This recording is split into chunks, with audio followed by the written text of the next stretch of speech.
Hi hello నమస్తే welcome to RB mini TV. నేను మీ anchor Ahmed. ఈ రోజు మనతోని స్పెషల్ గెస్ట్ చూడండి. ఆ గెస్ట్ కాదు, అందరికి తెలిసిన వ్యక్తే. ఇప్పుడు సోషల్ మీడియాలో ఎక్కడ చూసినా కూడా హల్చల్ చేస్తున్నారు. తాట తీస్తాను, ప్రశ్నించే గొంతుతను తనే మన అడ్వకేట్ సుబ్బు గారు మనతోని ఉన్నారు. మంగ్లీ విషయంలో చాలా వరకు న్యాయం చేయాలి. ఎవరైతే మైక్రో ఫైనాన్స్ లో ఉన్న కూరుకుపోయిన వాళ్ళు చాలా మంది ఉన్నారు. వాళ్ళకి బాధ్యతగా తీసుకొని వాళ్ళకు డబ్బులు ఇప్పించాలనే సంకల్పంతో ఉన్నారు. అసలు మంగ్లీ కేసు ఎక్కడ దాకా వచ్చింది ఆయన చూస్తే గనక పాపం ఫైనాన్స్ లో ఎవరైతే అమౌంట్ పెట్టారో వాళ్ళు ఒకరొకరుగా చనిపోవడం జరుగుతుంది. 9 మరణాలు చూడడం జరిగింది మనము. అసలు వాళ్ళకి ఎలాంటి ధైర్యం ఇస్తున్నారు, ఆయన రాబోయే కాలంలో వాళ్ళకి ఎలా డబ్బులు ఇప్పియబోతున్నారు, ఆయన మంగ్లీకి అసలు ఏంటిది బయటికి కూడా రావడం లేదు. ఈ మధ్య కాలంలో మంగ్లీ ఒక్కసారి వచ్చారు. ఇప్పుడు దాని మాటల్లో మన సుబ్బు గారిని అడిగి తెలుసు ప్రయత్నిద్దాం. నమస్తే సార్. నమస్కారం. ఎలా ఉన్నారు?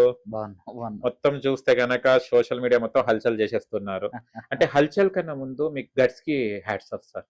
ఎందుకంటే కొంతమంది చూస్తే గనక ఒక 2 రోజులు స్టెప్పులు వేసేసి ఆగమాగం చేసేసి దాన్ని చేస్తారు. బట్ బెదిరింపు కాల్స్ కానీ మనకు వాళ్ళు ఇరికేయాలని ఏదో ఒకటి స్ట్రాటజీస్ ప్లే చేసి మనల్ని బ్యాక్ చేయాలంటే కూడా మీరు దాన్ని కేర్ చేయకుండా మీకు నెక్ వరకు వచ్చిన ప్రాబ్లమ్స్ ని కూడా నేను ఎవరైతే మైక్రో ఫైనాన్స్ లో బాధితులు ఉన్నారో వాళ్ళకి న్యాయం చేస్తాను ముందు అడుగుతున్నారు చూడండి. దాన్ని హ్యాట్స్ ఆఫ్ సార్ రియల్లీ. అది అడ్వకేట్ గా కాకుండా కూడా నేను మీరు మళ్ళీ పంజగుట్టలో వెళ్ళి మాట్లాడుతున్నప్పుడు కేసు అది పిలిచినప్పుడు మీకు టెస్ట్ చేసినప్పుడు ఒక అడ్వకేట్ కనిపించలేదు, మీరు ఒక నార్మల్ పర్సన్ లాగా కనిపించారు. అడ్వకేట్ గా ఉంటే అట్లా ప్రవర్తించారు కదా, కానీ మిమ్మల్ని ఒక సామాన్యులుగా చేసిన అయినా కూడా అక్కడ వెనక అడుగు వేయకుండా ముందుకెళ్లారు. అండ్ ఇప్పుడు ప్రస్తుతానికి మన టాపిక్ వచ్చేస్తే మంగ్లీ టాపిక్ వస్తే, మీ ప్రకారం మంగ్లీ దోషియా, నిర్దోషియా, లేకుంటే ఇరికిస్తున్నారా? లేదు, ఖచ్చితంగా నాకు on behalf of my clients చెప్పేది ఖచ్చితంగా ఆవిడ దోషి. ఓకే, ఆవిడకి ఖచ్చితంగా 100% ఇన్వాల్వ్మెంట్ ఉంది అని బాధితులు చెప్తూనే వస్తున్నారు. దానికి సంబంధిస్తూ రూఢీపరుస్తూ ఎన్నో ఆధారాలు కూడా వాళ్ళు సేకరించడం జరిగింది. నేను వాటిని మీడియాకి ఇవ్వడం కూడా జరిగింది. సో నేను ఇక్కడ ఏమంటున్నానంటే, మంగ్లీ దోష నిర్దోష పక్కకు పెడితే బాధితులకు మంగ్లీ న్యాయం చేయాల్సిన ఆవశ్యకత ఉంది. ఎందుకంటే సరే, ఆవిడ దోష నిర్దోష పక్కకు పెడితే వాళ్ళ తమ్ముడు కూడా ఇన్వాల్వ్ అయ్యిండు కాబట్టి, తన పేరు మీదే జరిగింది కాబట్టి తను కూడా ఇన్వాల్వ్ అయిందని అంటున్నారు. సో ఓకే, తను కాలేదు అనుకుందాం. తను కూడా కానప్పుడు ఎందుకని మరి బాధితుల పక్షాన పోరాటం చేస్తలేదు? ఎందుకని తన పేరు చెప్పి వ్యాపారం ఆవిడ లేకపోతే తన పేరు చెప్పి ఎందుకు వ్యాపారం చేస్తున్న వాళ్ళ మీద కేసు పెట్టట్లేదు?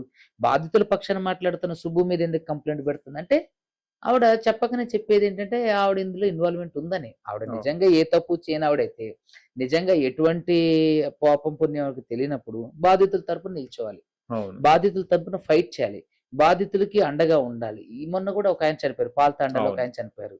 మరి నేను బాధితులకు అండగా ఉంటా, న్యాయం జరిగే వరకు వాళ్ళకి తోడుగా ఉంటా, ఇందులో ఎవరు అంటే ఖచ్చితంగా నేను వారికి న్యాయం జరిగే వాళ్ళని పోలీస్ వ్యవస్థను కోరుకుంటానా అని మాట్లాడిన మంగ్లీ గారు, మరి ఎందుకని ఇప్పటి వరకు కూడా చనిపోయినా గానీ, ఇంత ఇష్యూ జరుగుతున్నా గానీ, ఎంతో మంది ఇప్పటికి 9 మందికి చేరింది మృతుల సంఖ్య. మరి ఎందుకని ఇప్పటికి సానుభూతిగా ఒక్క పోస్ట్ కూడా ఆవిడ ఎందుకు రిలీజ్ చేయలేదు? అసలు ఎక్కడున్నారు ఆవిడ? అడ్వకేట్ సుబ్బు కేసు పెట్టిన తర్వాత ఒక 2-3 రోజులు హడావుడి చేసి మీడియాలో ఎక్కడికో వెళ్ళిపోయారు. వాళ్ళ తమ్ముడు అసలే కనిపించట్లేదు. ఎవడో కొత్తగా మళ్ళీ వాళ్ళ మేనేజర్ అంట, తను ఎవరినో తీసుకొచ్చి కూర్చోబెట్టి మాట్లాడుతుంది. ఆడేదో నోటుకొచ్చినట్టు అవుతుంది. దీంట్లో మంగ్లీ గారికి సంబంధం లేదు వాళ్ళ తమ్ముడు. ఆడికెలా తెలుసు? అసలు ఆడేవాడు పోలీసా, లాయరా, లేకపోతే ఇన్వెస్టిగేటివ్ ఆఫీసరా, లేదంటే సిబిసిఐడికి సంబంధించిన ఆడికేం తెలుసు? అసలు కనీసం ఆడ అవగాహన లేకపోకుండా ఎట్లా మాట్లాడతారు? సో ఏంటంటే మంగ్లీ ప్రతి స్థాయిలో మాట్లాడే ఒక గొంతుకలను అణచివేయడానికి, ఇప్పుడు నేను మాట్లాడాను అనుకోండి, నా మీద వ్యక్తిగత ఆరోపణలు చేసి నోరు నొక్కేయాలని చూస్తుంది. ఇప్పుడు ప్రత్యూష రాథోడ్ లాంటి వాళ్ళు మాట్లాడుతున్నారు అనుకోండి, వాళ్ళ వ్యక్తిగత జీవితం మీద బురద జల్లుతుంది. ఇప్పుడు సంపత్ నాయక్ గారు మాట్లాడుతుంటే అలాంటి వాళ్ళని అంటే డీఫ్రేమ్ చేస్తుంది. ఇప్పుడు తిరుమలేష్ ఉండు మా ఫ్రెండ్, తిరుమలేష్ మాట్లాడితే అతని మీద బూతులతో దాడి చేస్తుంది. ఎవరైతే మాట్లాడుతున్నారో వాళ్ళందరూ ఇండైరెక్ట్ గా డైరెక్ట్ గా కౌంటర్ చేసి వాళ్ళు మనసు విరిగిపోయి ఇచ్చి ఎందుకు ఈ పెంట అన్న విధంగా చేస్తుంది. ఎందుకు అవసరం ఏముంది? నిజంగా మీ తప్పు లేకపోతే రోడ్డు మీదకి వచ్చి బాధితులకు న్యాయం చేయాలి. నేను ఎన్నోసార్లు ఆమెను బహిరంగంగా ఆహ్వానించా, మన మీడియా వేదికకు కూడా ఆమెను ఆహ్వానిస్తున్నా. రండి, మీ దగ్గర ఏ తప్పు లేకపోతే మా పక్షాన్ని నిలబడండి, బాధితులకు డబ్బులు వచ్చేంత వరకు మీరు మాతో ఉండండి, రోడ్డు మీద నిలబడండి, కోర్టుకు రండి, పోలీస్ స్టేషన్లకు రండి. అడ్వకేట్ సుబ్బు మమ్మల్ని అదాండో లేకపోతే పలానోళ్ళు ఇదన్నారని చెప్పి మీరు పోలీస్ స్టేషన్లకు తిరిగేదేదో, బాధితులకు న్యాయం చేయండి అని పోలీస్ స్టేషన్లకు తిరిగితే దీనికి నెలల్లో పరిష్కారం దొరుకుతుంది. సో ఎందుకని మరి మనుషులు మీడియా దృష్టిని మరల్చడానికి, మనుషుల దృష్టి మరల్చడానికి ఆ రమావత్ మధుతో ఉన్నటువంటి అనుబంధ దాన్ని ఎందుకని ఎవడు చీకటి కోణంలో దాస్తుంది? అసలు ఫస్ట్ ఆడెవడో నాకు తెలీదంది. హ్మ్. అవునండి. తర్వాత రెండో మన పంజగుట్ట పోలీస్ స్టేషన్‌లో మీటింగ్ పెట్టినప్పుడు, అవునండి మా కమ్యూనిటీ వాళ్ళొస్తారు. ఏయో మాట్లాడుతుంటారు, ఫోటోలు దిగుతారు, సెల్ఫీలు దిగుతారు. మాకు ఆళ్ళెవరో తెలీదని జెప్పింది. తర్వాత పంజగుట్ట పోలీస్ స్టేషన్‌లో అవునండి మా బంజారా వాళ్ళు వచ్చింది కాబట్టి ఆదరించామనన్నది. తర్వాత జూస్తే వాళ్ళిద్దరి మధ్య బ్యాంక్ ట్రాన్సాక్షన్స్ గూడా ఉన్నాయి. ఓహ్! హ్మ్. అంటే వాళ్ళ తమ్ముడు ప్రధాన నిందితుడు రమవతు మధుతో ఎందుకు తిరిగిండు? మళ్ళీ రమవతు మధు డ్రైవరు మంగిలక్క ఆఫీస్‌కొచ్చేది నైట్ వచ్చేళ్ళేవాళ్ళని. తర్వాత డబ్బులు తీసుకెళ్ళి క్యాష్ వస్తే శివ చౌహాన్ తీసుకునేవాడు. ఆన్‌లైన్ అయితే మధు గొట్టిచ్చేవాళ్ళు అని. ఆడెందుకు చెప్తరు? హ్మ్. అంటే ఇయన్నీ చూస్తుంటే బాధితులందరూ గూడా పాల్తాండాకెళ్తే ఏడుస్తున్నారు. మంగులిని అసహ్యంగా బూతులు మాట్లాడుతున్నారు, శపిస్తున్నారు. ఇంతమంది గోసపుచ్చుకొని మీరు ఏ విధంగా మంచిగా బతికి బట్టగలరు? నేనేమంటానంటే నిజంగా మీలో మానవత్వం అనేది ఉంటే డైరెక్ట్‌గా బాధితుల తరపున పోరాటం చేయండి. బాధితులకు న్యాయం చేయండి. అదే విధంగా నిజంగా మీ తప్పుండి లేదంటే మీరు అంటే బయట పడలేకో లేతే బయట పడితే ఏదైనా అయితదని అనుకున్నప్పుడు ఇండైరెక్ట్‌గా ఎవరి ద్వారానైనా సరే చిన్నగా మాట్లాడించి కంప్లీట్ జేయొచ్చు. ఇండైరెక్ట్‌గా కంప్లీట్ చేయండి.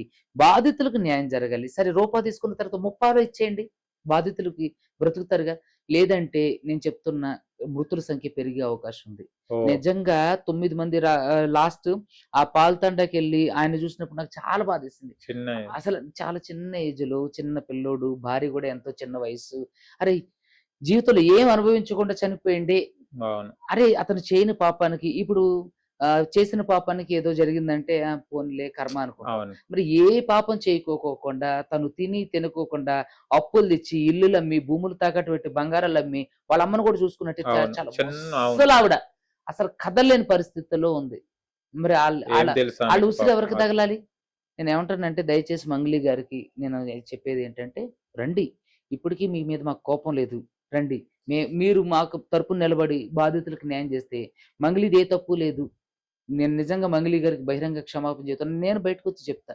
అంతే. ఇక్కడ అడ్వొకేట్ సుబ్బు వర్సెస్ మంగ్లీ గాదు. బాధితులు వర్సెస్ నిందితులు. న్యాయం జరగాల్సింది బాధితులకి. అందుకనే సంపత్ నాయక్ గారు తర్వాత మిగతా వాళ్ళెళ్లి ప్రొడ్యూసర్ కౌన్సిల్ మా కౌన్సిల్‌లోకెళ్ళి కంప్లెయింట్ చేస్తే నేనే చెప్పా. అది తప్పు. ఎందుకంటే మా ఆలోచన అది కాదు. మా ఎజెండా అది గాదు. మా ఎజెండా బాధితులకు న్యాయం చేయాలి. డబ్బులు వసూలు చేసి వాళ్ళకివ్వాలి. అంతేగాని మంగ్లీ గారి వ్యక్తిగత జీవితం మీద బురద జల్లడం, ఆవిడకి అవకాశాలు రాకుండా చేయడం అనేది మా ఉద్దేశ్యం కాదు. సో, కాబట్టి నేనేమంటానంటే న్యాయం జరగాలి. అది ఏదైనా సరే. బాధితులకు న్యాయం జరగాలి. బాధితులకు వాళ్ళ డబ్బులు వాళ్ళకి తిరిగొచ్చేయాలి. అంతే.